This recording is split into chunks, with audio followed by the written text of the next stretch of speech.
Menarik perhatian aku ada satu macam mungkin dia bentuk siluman. Dia macam macam badan manusia tapi dia punya belakang tu ekor dia macam ular. Orang panggil apa? Siluman ular ke tu? Muka? Tak, muka dia apa? Biasa? Muka biasa lah. macam biasa, menakutkan. Muka hantu kan.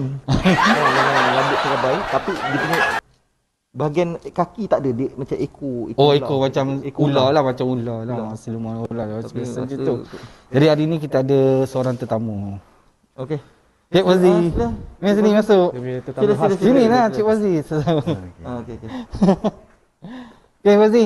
Assalamualaikum warahmatullahi wabarakatuh. Saya Muhammad Fauzi.